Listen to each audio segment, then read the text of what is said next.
Salamlar. Bugünkü mövzumuz ligaturalar. Yəni 2, hətta bəzən 3 simvolun birləşib yeni bir tipoqrafik simvol yaratması və ligaturaların InDesign, Illustrator və Photoshopda tənzimləməsi olacaq.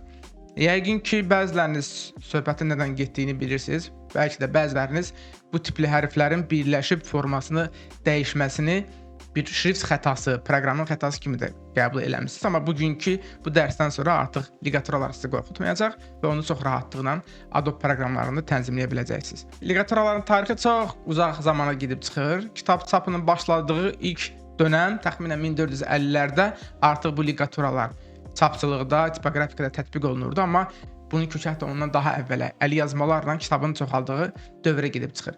Tarixi aspekt bu qədər, funksional tərəfindən heç danışmayacağam. Niyə bu ligaturalar olub, tipoqrafa, çapçıya bu hansı üstünlüklər verib, niyə yəni bu ligaturalar hazırlanıb, o mövzuya bəlkə irəlidəki fərqli mövzularımızda toxunarıq, amma bu günləri daha çox fokuslanaq proqramlarda, Adobe proqramlarında ligaturanın tənzimlənməsinə. Ligare bir latın dilindən birləşdirmə mənasına gəlir və baxa görə bu birləşmiş hərfləri necə ayıra bilirik və ya bunu təzədən necə birləşdirə bilirik. Qayıdırıq InDesign-a. Bu şəkli yığışdıraq. Götürək Type tool-u və orada bir dənə məqam da qeyd eləyək. Yəni əsasən ligaturaların məşhur ligatura nümunələri budur. Biz indiki halda F və I-nin birləşib bizim dildə FI kimi oxunacaq bir görüntüyə, hərflər cütlüyünə fokuslanaq. Type tool-u götürüb FI-dən ibarət kiçik F-la I-nin iştirak elədiyi bir söz yazaq. Dili dəyişək Azərbaycan dilinə olsun. F-I, F-L fərqi yoxdur. Bundan hər birini istifadə edə bilərik. Əflatun yazaq. Ta ki bir addır. Yazının ətrafındakı bounding box böyüdüsə üzərində 2 dəfə tıklayırıq ki, avtomatik o bounding box fit olsun yazıya. E hərfini bastıq, yəni ki transform toolu. Adını daha dəqiqləşdirək. Free transform tool. Və bunu shift-lə bir yerdə böyüdək. Məlum olur ki, keçmiş olsun. Bizim əflatun sözündəki ə hərfi şrift tərəfindən dəstəklənmir. Klassik şriftlərdə biz bu tipli, klassik dediyimiz daha çox bəlkə də dırnaqlı şriftlərdə bu tipli ligaturalara rast gələ bilirik. Amma bunu da qeyd edeyim ki, bu şriftin dizayneri tərəfindən o şriftə verilmiş bir özəllikdir. Yəni şrift dizayneri bunu tətbiq etməyibsə, o zaman bu birləşmələri də heç görməyəcəksiniz. Yəni hər şriftdə mütləq f-lı birləşməli deyə bir şey yoxdur. Şriftimiz olsun, görüm Garamond varsa məndə. Bəli, Garamond var, elə Garamondun regular olsun. Burada da ə hərfi dəstəklənmədi, sağ olsun. Garamondun başqa bir variantında Cormorant Garamondda məncə ə hərfi olmalı idi. Biz onu görə bilmirik. Bəlkə də şriftimizin ölçüsü çox böyükdür. Bəli. Var, yenə də balacalaşdırdıq. E hərfini basıb bunu böyüdək. Əla. Biraz maraqlı olsun deyə təkcə f-lı birləşməsi yox, f-ini də istifadə eləyək. Fidan yazaq. Ya da ki gəlin əflatuna, da ki qoy məğrəbələri əfi deyirlər. Və bir də f-i-ni bu şəkildə istifadə edəyəm. Yəqin ki, diqqətinizi çəkdi. Bizdə f-i hərfləri ikisi yanaşı gələn kimi avtomatik ligatura işə düşdü. Yəni bir daha bunu göstərim. Məsəl üçün ə, f, o birisi hərf da ki s olsa, bunun arasında heç bir problem yoxdur. I-ni yazdığım anda avtomatik proqram onları birləşdirəcək. Yəni i nöqtəli i-ni biz görə bilmirik f-nın yanında. I yazdım, dəyişildi. Yəni növbəti i-ni yazsam əslində bizim i-nin nöqtəsi var. Yaxşı, əfi və əflatun sözlərindəki bu birləşmələr nədir artıq bilirsiniz, bu ligaturadır və bunları biz InDesign'da necə tənzimləyə bilərik?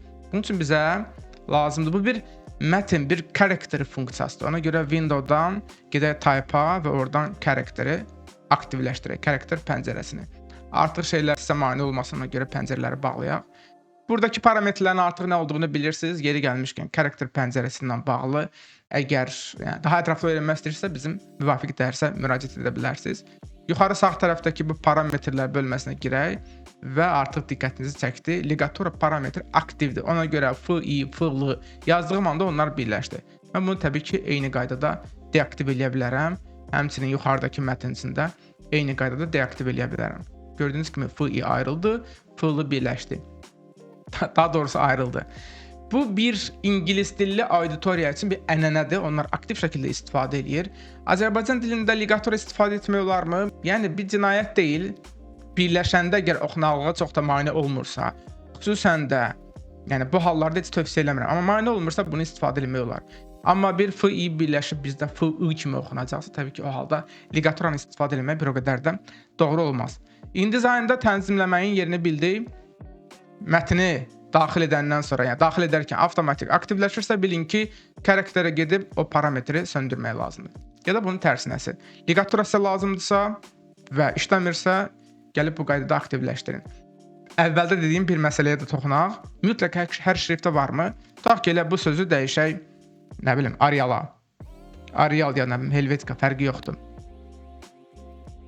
Və mətn yerləşmirsə, təbii ki, aşağı sağ küncdə 2 dəfə tıklamaq lazımdır ki, bounding box mətnin ölçülərinə uyğun adaptasiya olsun.